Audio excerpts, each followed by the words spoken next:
2023-24 economic survey very important అనుకున్నాం. ఆ యొక్క క్లాసు కొనసాగింపుగా అంటే నిన్నటి క్లాసులో గ్రాస్ నేషనల్ ఇన్కమ్, దీనికి సంబంధించిన current prices, constant prices, net national income, current prices, constant prices, for capita income, current prices, constant prices కు సంబంధించిన 1950-51, 2014-15 అండ్ 2023-24 కు సంబంధించిన ఇన్కమ్ లెవెల్స్ ఎలా ఉన్నాయి అనేవి మనం ప్రీవియస్ క్లాస్ లో చూసాం. ఈరోజు ఈ యొక్క గ్రోత్ రేట్స్ ఎలా ఉన్నాయి, మనకి గ్రూప్ 2, గ్రూప్ 3 వారికి ఎగ్జామ్లలో ప్రీవియస్ ఎగ్జామ్స్ లో కానీ ప్రెసెంట్ వచ్చే మనకి ఎగ్జామ్లలో కానీ డిఫరెంట్ గా అడుగుతున్నాడు. అదే కోణంలో మనం ఈ ప్రిపరేషన్ కొనసాగుతుంది. అలాగే ఈ క్లాస్ ఉంటుంది, జాగ్రత్త చూడండి. అయితే ఇక్కడ మనం గ్రోత్ రేట్స్ చూస్తే 2023-24 కు సంబంధించిన గ్రోత్ రేట్స్ లో స్థూల జాతీయ ఆదాయ గ్రోత్ రేట్ ఎంత, దీని స్థూల జాతీయ ఉత్పత్తి వృద్ధి రేట్ ఎంత. ఓకే, మరి ఇది ప్రస్తుత ధరల్లో అడుగుతున్నాడా, స్థిర ధరల్లో అడుగుతున్నాడో కూడా తెలవాలి. మనం ఇది ఏ ప్రైసెస్ లో అడుగుతున్నాడో తెలియకుండా మనం క్వశ్చన్ కి ఆన్సర్ చేసామనుకుంటే రాంగ్ అయిపోతుంది కదా. అయితే ఇక్కడ చూడండి, first GNI gross national income లేదా GNP gross national product current prices అంటే స్థూల దేశీయ ఆదాయం లేదా స్థూల దేశీయ ఉత్పత్తి ప్రస్తుత ధరల్లో వృద్ధి రేట్ ఎంత 2023-24 అంటే 9.5% ఉంది. అలాగే మరి గ్రాస్ నేషనల్ ఇన్కమ్, దీనే మనం ఏమన్నాం, స్థూల జాతీయ ఆదాయము స్థిర ధరల్లో ఎంత ఉందండి 8.2 ఉంది. మరి ఈ యొక్క ప్రస్తుత ధరలకు స్థిర ధరలకు డిఫరెంట్ ఏమైనా ఉందా అంటే, ప్రస్తుత ధరలు అంటే ఏంటంటే ఫర్ ఎగ్జాంపుల్ ఇదే సంవత్సరంలో వచ్చిన ఆదాయాన్ని ఇదే సంవత్సరంలోని ధరలతో పోల్చినప్పుడు ఆటోమేటిక్ గా ఆదాయం ఎక్కువ కనపడుతుంది. ఎందుకంటే ఇక్కడ ఫ్లక్చువేటింగ్స్ అనేవి ఉంటాయి, ధరల్లో నిలకడ ఉండదు, ధరల్లో మార్పులు ఉంటాయి. ధరల్లో మార్పుల వల్ల ఆదాయం ఎక్కువగా కనపడుతుంది. అలాంటప్పుడు ప్రస్తుత ధరల్లో ఆదాయం అనేది ఎప్పుడు ఎక్కువగానే ఉంటది. ఇది గమనించాలి మనం. అందుకే గ్రోత్ రేట్స్ లో కూడా డిఫరెంట్ ఉంటుంది. కాబట్టి జిఎన్ఐ యొక్క గ్రోత్ రేట్ 9.5 ఏది కరెంట్ ప్రైసెస్ లో, జిఎన్ఐ కాన్స్టాంట్ ప్రైసెస్ 8.2. మరి అలాగే నికర జాతీయ ఆదాయం, ఈ నికర జాతీయ ఆదాయాన్ని జాతీయ ఆదాయం అనాలి అక్యురేట్ గా. క్లియర్ కదా. NNI equal to national income. దీనే మనం ఎక్యురేట్ గా చెప్పాలంటే NNP market price net national product or net national income. ఈ యొక్క ఇన్కమ్ ను మనం తీసుకుంటే నెట్ నేషనల్ ప్రొడక్ట్ లేదా నెట్ నేషనల్ ఇన్కమ్ అనేది కరెంట్ ప్రైసెస్ లో గ్రోత్ రేట్ 2023-24 లో 9.6. అంటే క్వశ్చన్ ఎలా రావచ్చు, జాతీయ ఆదాయ ప్రస్తుత జాతీయ ఆదాయ వృద్ధి రేట్ ఎంత, కాకపోతే డైరెక్ట్ బిట్లు రావు. ఓకేనా, జతపరచడంలో ఏమంటాడు ఇస్తాడు. అంటే 2023-24 కు సంబంధించిన జాతీయ ఆదాయ వృద్ధి రేట్నే ప్రస్తుత జాతీయ ఆదాయ వృద్ధి రేట్ అంటున్నాం. అది ప్రస్తుత ధరల్లో, ప్రస్తుత అంటేనే ప్రస్తుత ధరల్లో 9.6% ఉంది. అలాగే మనకి యొక్క net national income constant prices స్థిర ధరల్లో మనం చూస్తే 8.3% ఉంది. అంటే ప్రస్తుత ధరల్లో జాతీయ ఆదాయ వృద్ధి రేటు 9.6 ఉంటే స్థిర ధరల్లో 8.3 ఉంది. ఓకే, అలాగే మనకి ఫర్ క్యాపిటా ఇన్కమ్ అనేది జాతీయ ఆదాయం మీద లెక్కిస్తాం. అదే కదా, for capita income equal to national income by population కదా. అంటే మనకి నేషనల్ ఇన్కమ్ అనేది దేశ ఆర్థిక పరిస్థితి ఎలా ఉందో తెలియజేస్తే, ఫర్ క్యాపిటా ఇన్కమ్ అనేది ప్రజల యొక్క జీవన ప్రమాణ స్థాయిని తెలియచేస్తుంది అని మనం అనుకున్నాం. అయితే ఇక్కడ ఫర్ క్యాపిటా ఇన్కమ్ యొక్క గ్రోత్ రేట్ గమనిస్తే, ఈ గ్రోత్ రేట్ అనేది కరెంట్ ప్రైసెస్ లో 8.7 ఉంది. ఫర్ క్యాపిటా ఇన్కమ్ అనేది కాన్స్టాంట్ ప్రైసెస్ లో 7.4 ఉంది. కంపల్సరీ గ్రోత్ రేట్స్ మన మైండ్ లో ఉండాలి. క్లియర్ కదా. మరి అలాగే జాతీయ ఆదాయానికి సంబంధించిన వృద్ధి రేట్లు గమనిస్తే 2014-15 నుండి 2023-24 మధ్య ఎలా ఉన్నాయనేది మనం పరిశీలన చేయాలి. ఇవి గమనిస్తే 2014-15లో కరెంట్ ప్రైసెస్ లో నేషనల్ ఇన్కమ్ యొక్క గ్రోత్ రేటు 10.9 ఉంది. కాన్స్టాంట్ ప్రైసెస్ లో 7.5 ఉంది.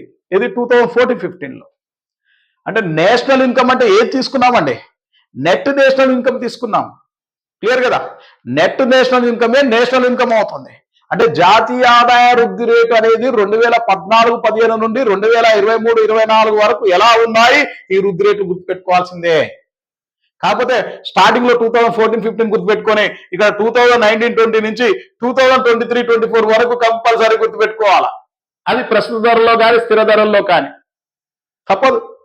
రైట్, చూద్దాం మరి 2014-15 లో ఇలా ఉంది అనుకున్నాం కదా, 2015-16 లో ఎంత ఉందండి 10.8. అదే మనకి ప్రస్తుత ధరల్లో స్థిర ధరల్లో అయితే 8% ఉంది. అలాగే 2016-17 లో కరెంట్ ప్రైసెస్ లో 12% ఉంది. అదే కాన్స్టాంట్ ప్రైసెస్ లో 8.2 ఉంది. అలాగే జాతీయ ఆదాయ వృద్ధి రేట్ అనేది 2017-18 లో 11.1% ఉంది. అదే స్థిర ధరల్లో చూస్తే 6.7%. అలాగే 2018-19 లో మనకి కరెంట్ ప్రైసెస్ లో 18-19 లో కదా 10.4, కాన్స్టాంట్ ప్రైసెస్ లో 6.2, 2019-20 6.2, 3.6. మరి వెరీ వెరీ ఇంపార్టెంట్ ఇక్కడ 2020-21 ఎందుకు, ఇక్కడ కోవిడ్. ఈ కోవిడ్ కాలంలో మరి ఆర్థిక వ్యవస్థ మొత్తం కూడా స్తంభించకపోయింది. ఓన్లీ వ్యవసాయ రంగం మాత్రమే ధనాత్మక వృద్ధి రేటు నమోదు చేసింది, అంటే పాజిటివ్ గ్రోత్ రేట్ వచ్చింది. మిగిలిన యొక్క రంగాలు మొత్తం కూడా, అంటే అది సెకండరీ సెక్టార్ కావచ్చు, టెరిషరీ సెక్టార్ కావచ్చు, అంటే ద్వితీయ రంగం తృతీయ రంగాలు మొత్తం కూడా ఏమైనాయి, గ్రోత్ రేటు నెగిటివ్ లెక్క వెళ్ళిపోయినాయి. అలాంటప్పుడు నేషనల్ ఇన్కమ్ గ్రోత్ రేట్ ఏమవుతుంది, నెగిటివ్కి వెళ్ళిపోతుంది. Per capital income growth rate ఏమవుతుంది, నెగిటివ్కి వెళ్ళిపోతుంది. ఆ విధంగా మనం గమనిస్తే కరెంట్ ప్రైసెస్ లో ఎంత పర్సంటేజ్ అంటే -2.8. ఇది 2020-21 అంటే 2023-24 ఆర్థిక సర్వే ప్రకారం 2020-21లో జాతీయ ఆదాయ వృద్ధి రేటు ఎంత ప్రస్తుత ధరల్లో అన్నప్పుడు -2.8. అలా కాకుండా 2023-24 ఆర్థిక సర్వే ప్రకారం ఓకేనా 2020-21కి సంబంధించిన జాతీయ ఆదాయ వృద్ధి రేటు స్థిర ధరల్లో ఎంత -7.9. ఇవి కంపల్సరీ గుర్తుపెట్టుకోవాల్సిందే. మరి అలాగే 2021-22లో మరి ప్రస్తుత ధరల్లో జాతీయ ఆదాయ వృద్ధి రేటు 19.7. ఇది కూడా వెరీ వెరీ వెరీ ఇంపార్టెంట్. 2023-24, 22-23 ఈ 4 గుర్తుపెట్టుకోవాల్సిందే. అంటే ఇక్కడ 21-22లో మనకి జాతీయ ఆదాయ వృద్ధి రేట్ ఎంత అండి 19.7%. ఇక్కడ చూడండి, అంటే 19.7 అంటే గత సంవత్సరాల్లో ఎప్పుడు కూడా ఇంత గ్రోత్ రేట్ లేదు. కానీ కోవిడ్ కాలంలో ఎంత నెగిటివ్ పోయిందో అదే విధంగా పాజిటివ్ కోణంలో ఎక్కువ గ్రోత్ రేట్ ను తీసుకొచ్చింది 2021-22లో. ఓకే, మరి అలాగే 2021-22లో స్థిర ధరల్లో చూస్తే 10.4 ఉంది జాతీయ ఆదాయ వృద్ధి రేటు. 2022-23లో కరెంట్ ప్రైసెస్ లో అంటే ప్రస్తుత ధరల్లో జాతీయ ఆదాయ వృద్ధి రేటు 13.5% ఉంది. స్థిర ధరల్లో 6.8. ప్రస్తుతము 2023-24లో ఓకేనా ప్రస్తుత ధరల్లో జాతీయ ఆదాయ వృద్ధి రేటు 9.6 ఉంటే అదే స్థిర ధరల్లో చూస్తే 8.3 ఉంది. ఇలా గమనించినట్లయితే 2014-15 నుండి 2023-24 మధ్య ఈ 10 సంవత్సరాల కాలంలో అత్యధిక వృద్ధి రేటు నమోదు చేసిన సంవత్సరం ఏదని అడుగుతాడు క్వశ్చన్. ఎంతండి 19.7. అది ప్రస్తుత ధరలా స్థిర ధరలా అది పక్కన పెట్టండి. ఎంత ఎప్పుడైనా పోల్చుకునేటప్పుడు ప్రస్తుత ధరలు పోల్చాలా, కరెంట్ ప్రైసెస్ లో పోల్చాలా. అలాంటి చూస్తే ఎంత 2021-22లో 19.7. ఈ గత 10 సంవత్సరాలలో రుణాత్మక వృద్ధి రేటు నమోదు చేసిన సంవత్సరం అందరికి గుర్తుంటుంది. ఎందుకంటే కోవిడ్ ఇయర్ 2020-21లో -2.8. అదే స్థిర ధరలో చూస్తే -7.9 అయింది. రైట్, అలాగే మనకి ఇక్కడ గమనించినట్లయితే మరి 19.7 అంటే మొదటి స్థానంలో ఉంది. సెకండ్ ప్లేస్ లో 2022-23 ఉంది. కానీ ఇక్కడ చూడండి 2022-23కి 2023-24కి అంటే గతంలో 13.5% నుండి ఏమైంది 9.6కు తగ్గింది.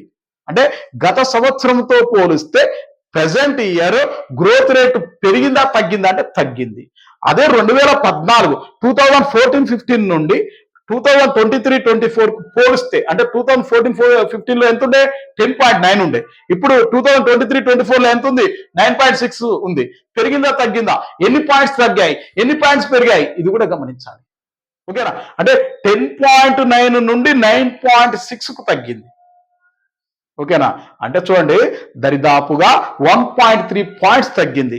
ఓకే, ఇక్కడ చూడండి 2022-23కి 13.5 నుంచి 9.6 ఎన్ని పాయింట్స్ తగ్గిందో కూడా మనం చదవాల్సిన పరిస్థితి. ఇప్పుడు గ్రూప్ 2 గ్రూప్ 3 వాళ్ళు వెరీ వెరీ ఇంపార్టెంట్ అండి, అంత మామూలు మాట ఏం కాదు. ఓకేనా? ఇలా మనము చదవాలి. మరి తర్వాత ఫర్ క్యాపిటా ఇన్కమ్ చూద్దాం. For capita income growth rates ఎలా ఉంటాయి? తలసరి ఆదాయము వృద్ధి రేటు అంటే for capita income growth rate equal to national income growth rate minus okay population growth rate. ఇది ఫార్ములా, పాపులేషన్ గ్రోత్ రేట్. అంటే ఈ for capita income growth rate ను కరెంట్ ప్రైసెస్ లో ఎలా ఉంది 2014-15 నుండి 2023-24 మధ్య అనేది చూద్దాం. ఫర్ క్యాపిటా ఇన్కమ్ తలసరి ఆదాయ వృద్ధి రేటు అంటున్నాం.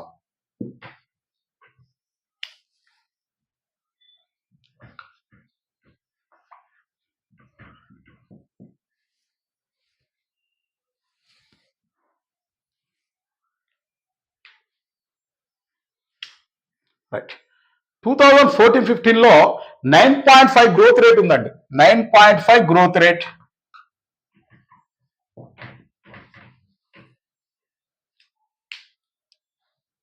రైట్, క్లాసు మనము నెక్స్ట్ చూద్దామండి. ఓకేనా? అంటే for capita income growth rate అనేది ఎలా ఉంది అనేది మనం నెక్స్ట్ క్లాస్ లో చూద్దాం. అలాగే జీడిపి గ్రాస్ డొమెస్టిక్ ప్రొడక్ట్ ఎలా ఉంది అంటే గ్రాస్ డొమెస్టిక్ ప్రొడక్ట్ జీడిపి గత సంవత్సరాల్లో ఎప్పుడైనా జీడిపి చదివేటప్పుడు ప్రస్తుత ధరలో చూడాలి. అలాగే జీడిపి గ్రోత్ రేట్స్ ఎలా ఉన్నాయి, అలాగే ఎన్ఎస్డిపి అంటే మనకి ఈ యొక్క ఎన్ఎస్డిపి వెరీ వెరీ ఇంపార్టెంట్ అండి. ఈ యొక్క నెట్ స్టేట్ డొమెస్టిక్ ప్రొడక్ట్స్ లో ఏ రాష్ట్రం అధికంగా మనకి ఎక్కువ ఆదాయాన్ని దేశానికి గడించింది అనేది కూడా మనం చూద్దాం. నెక్స్ట్ క్లాస్ లో చూద్దాం. Thank you so much.